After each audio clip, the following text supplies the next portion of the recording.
What up, people? This is the seventh part of an ongoing series showcasing some of the hidden gems on the Nintendo Switch. If you haven't seen part 1 through 6, links to the playlist will be in the description below or in the comment section.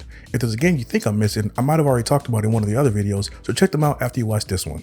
If you're new to the channel, I mostly make videos about single player games with a heavy focus on RPGs, but for this hidden gem series, I always make sure to include many different genres of games. If you enjoyed this video, hit that like button to help the YouTube algorithm spread this video around. And with that, here are 10 must-buy hidden gems for the Nintendo Switch, Part 7.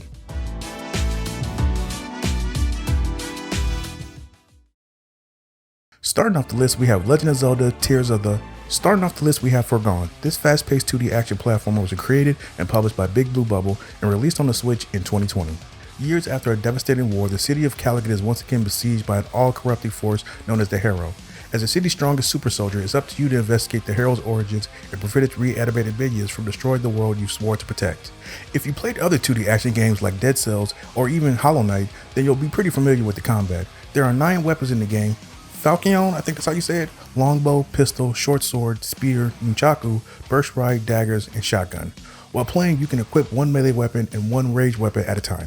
One of the things that Foregone does that I like is that when you run out of ammo for your ranged weapon, you can replenish it by attacking enemies with your melee weapon. Another game I talked about in a hidden gem video called Death's Door, I believe did something similar as well. I always love that small little gameplay mechanic because it helps you make you more self-sufficient while also keeping the gameplay pacing high and not focusing too much on looking for ammo. The game also puts a lot of emphasis on loot and legendary weapons. The weapons and armor discovered in the world come in 5 different tiers of rarity, which are white, blue, purple, orange, and red, with white being the most common and red being the most rare. The tier of rarity will determine how many randomly assigned perks the equipment will have and also how many times it can be upgraded at the game's main hub. As someone who is a huge fan of the Borderlands franchise, I always appreciate games adding different tiers of loot. Even games I don't like as much, for example the recent Assassin's Creed games, will still have me playing it because of those rare weapons. It just triggers something in my brain that makes me want to keep playing, you know? But anyway, Foregone is a very fun and solid action roguelike that I've rarely seen talked about, even from people who heavily cover the genre. So if you're in the market for a game that prioritizes fast-paced combat and legendary weapons, Foregone will be a worthy addition to your Nintendo Switch library.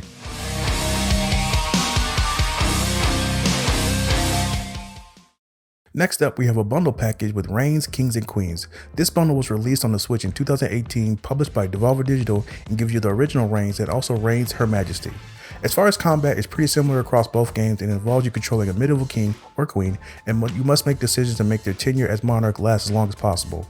Various advisors and supplicants represented by cards approach the player with petitions and questions, and the player chooses between 2 responses to the supplicant by moving the card to the left or right.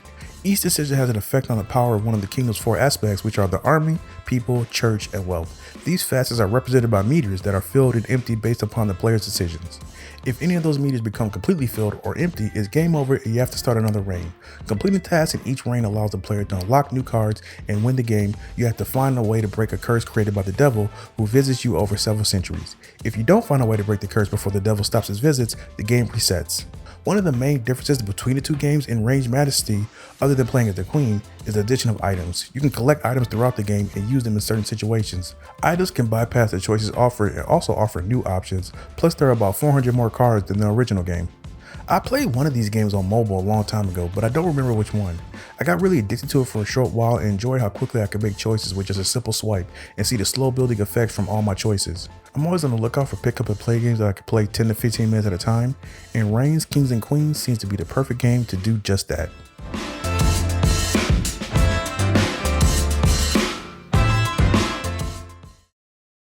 At number 8, we have Scott Pilgrim vs. the World, the game, Complete Edition. This side-scrolling beat-em-up is based off the Scott Pilgrim graphic novels and was meant to be a tie-in for the live-action movie release. As far as gameplay goes, you and up to 4 players can choose from one of the, I believe, 6 initial playable characters as you battle through levels in order to defeat Ramona's 7 evil exes. There are 7 levels in the game referred to as worlds. Each one contains at least 2 sections and a boss battle at the end. All of the characters in the game have their own individual movesets, which can be expanded by gaining enough EXP. Each player has heart points and guts points, with guts points being able to revive players if they are knocked out or be used to perform special moves such as summoning knives or the unlockable assist character Mr. Chow. Defeating enemies earns coins which can be spent in shops to purchase items that can replenish health or boost stats, and certain items can be taken on the go to be automatically used when the player runs out of health. While I do really enjoy this game and think more people should play it, if I'm being honest, I put this game on this list just to try to get more people to watch the Scott Pilgrim movie. It's one of my favorite movies ever, and I think more people should check it out. Or you can read the graphic novels that the movie's based off of, or just go watch the recently released Netflix show. I don't care. I just need more people to know about my boy Scott Pilgrim. But I digress. Scott Pilgrim vs. the World, the game, is a wonderful beat 'em up accompanied by some amazing music, and I can assure you that if you give it a try, you won't be disappointed.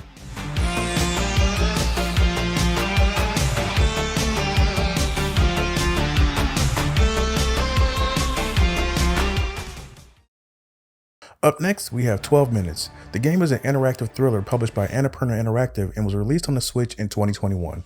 What should be a romantic evening with your wife turns into a nightmare when a Polish detective breaks into your home, accuses your wife of murder, and beats you to death, only for you to find yourself immediately returned to the exact moment you open the front door, stuck in a 12-minute time loop, doomed to relive the same terror again and again. The reason I added this game to the list is because I really enjoyed piecing together the things I had to do in order to slowly understand what was going on after every time loop. And even though I rage quit over a plot decision that happened in the game, that doesn't take away from its quality in any way. It's only so much I can say about this game without spoiling anything, but speaking of plot, the game has a somewhat controversial plot twist. It's kind of split down the middle among players about how they feel about the narrative choice, but it might not bother you at all. Also, keep in mind that this game is rated M, so maybe don't play this around any kids. But despite that and a slightly polarizing ending and plot twist, I think 12 Minutes is still worth your time and money, especially on a sale.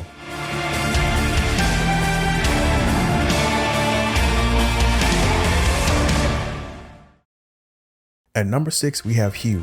This puzzle platformer was developed by Fiddlesticks Games and published by Curve Digital all the way back in 2017.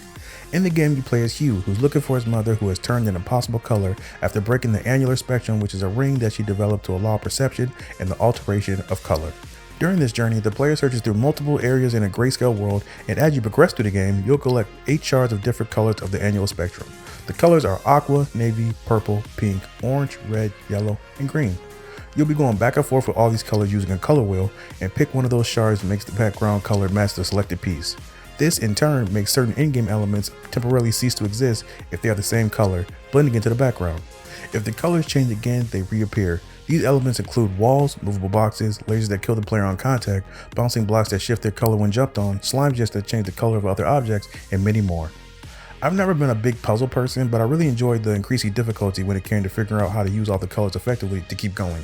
Also, speaking of colors, I'm a real big fan of the overall art style. All the colors mixed with the black silhouette of the characters work really well together and is beautiful to look at. I believe I got this game for free on PlayStation Plus a long time ago and never finished it, but it only takes about 5 or so hours to beat, so you don't have to worry about it being too much of a time investment.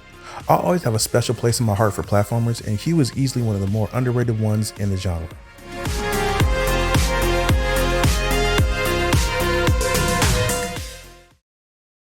Kicking off the top 5, we have Citizen Sleeper. The game is a tabletop-inspired RPG developed by Jump Over the Age. It was released on the Switch in 2022. In the game, you'll be playing as a sleeper, which is a human whose mind has been digitized and has been put into a robot body to be controlled by the Essen Art Corporation. The player sleeper has escaped indentured servitude on a freighter and has arrived at a space station called the Eye, where they fight for both survival and freedom. During your playthrough, you'll meet different people who represent different factions and interests, and it's up to you to decide who you want to spend your time with. To progress the plot, survive, and escape the Eye, the player rolls a number of dice each in-game day. These dice are then placed into different tasks where higher numbers generally indicate better outcomes. You also must constantly work in order to feed yourself and care for your degrading robot body, which requires specialized materials to upkeep. I remember playing this when it was on Game Pass, and I enjoyed how you only had a certain amount of time each day to do specific things. Normally I would hate that because I want to experience every storyline between the characters, but with this game I didn't mind it for some reason. It's like I was creating my own unique story route, if that makes any sense. I did however find myself always wanting more dice to use, but again that was just me being greedy and wanting the perfect outcome for every decision. Citizen Sleeper is a very narrative and character focused RPG that lends itself to multiple playthroughs, and I strongly recommend you give it a try.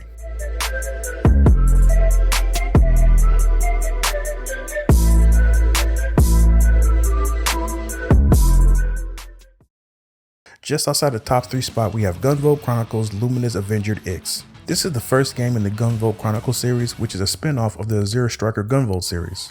Luminous Avenger X has one playable character, which is main series anti-hero Copen. If you played as him in Azure Striker Gunvolt 2, you'll be happy to know the gameplay is largely the same, consisting of using his boosters to fly towards enemies to tag them, then unleashing a storm of homing shots to gain kudos. This time around, Copen only has one skill, Twin Shredder, which is functionally identical to Shred Storm from the previous game, acting as a screen clearing attack that gradually recharges. Copen is also once again accompanied by Lola, an AI helper that allows him to use EX weapons to replicate the Septima of any adept he defeats. As with past games, when the kudos count hits 1,000, Lola assumes her idle mode and overrides the stage music with a vocal track. When Copen's AP reaches 0, he can be revived by Anthem, which also triggers a second form for Lola known as the Awaken mode, which also appears during special moves. With the score of 81 on Metacritic, the game has been praised for its combat, visuals, and a lot of people said they enjoyed the overall story with Copen as well.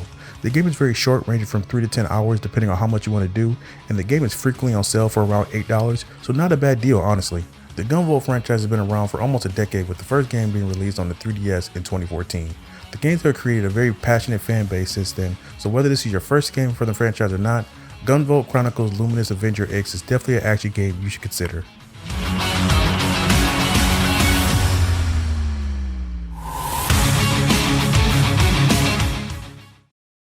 Starting off the top 3, we have a game you probably didn't expect to see, and that's Unpacking. The game was released on the Switch in 2021 and was developed by Witchbeam and published by Humble Bundle.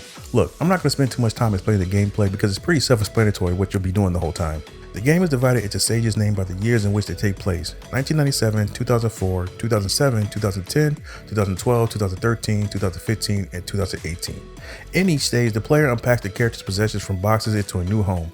Each unpacked item must be fit into the living space, and while you're doing this, you'll also be learning the unseen and unnamed protagonist's life story through their possessions and the places they've lived.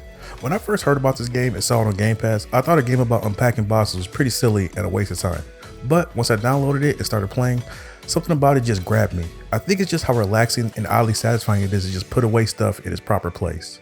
Also, it's one of those games that I frequently call like palate cleansers, which are games that are more laid back and relaxing and meant to be a contrast to games with a lot of action like Forgone or Gunvolt Chronicles. The game is extremely short, so I would strongly recommend waiting for a sale, but even if you don't, Unpacking is a very peaceful and cozy game to play on the Switch, and it's perfect for people looking for something to sit back and relax to.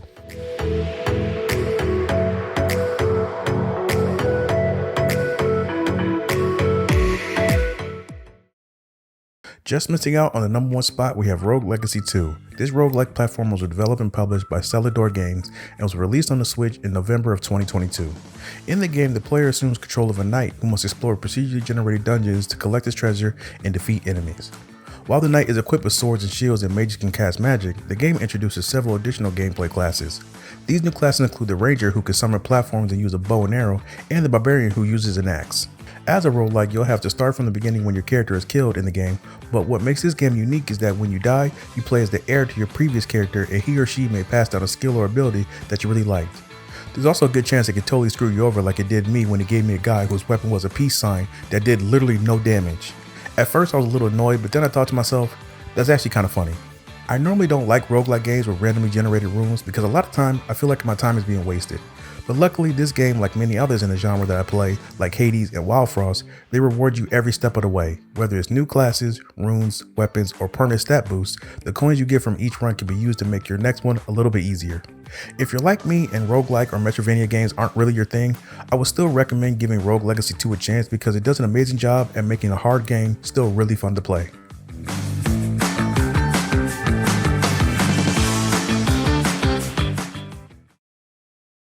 And finally, at number 1, we have The Lion Song. This game is an episodic point-and-click adventure game with each episode focusing on a different protagonist. You have Wilma, a composer, Franz, a painter, Emma, a mathematician, and Albert, an aspiring writer. The first 3 episodes take you through the lives of these characters and the individual struggles they're currently facing. A talented composer suffered from writer's block just before her breakthrough concert, an up-and-coming painter going through his challenges, and a brilliant mathematician trying to make her voice heard in a male-dominated profession.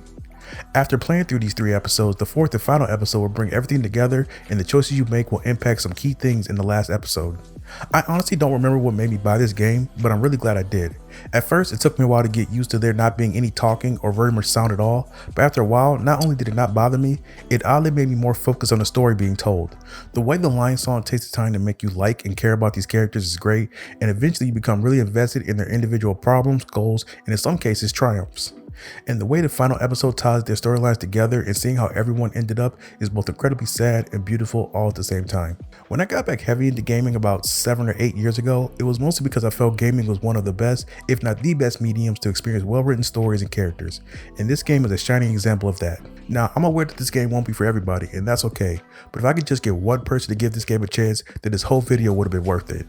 So far, I've made 7 videos showcasing games on the Nintendo Switch that deserve much more recognition that they've gotten, and I can honestly say that out of all the games I've recommended, the Lion Song is the definition of a hidden gem.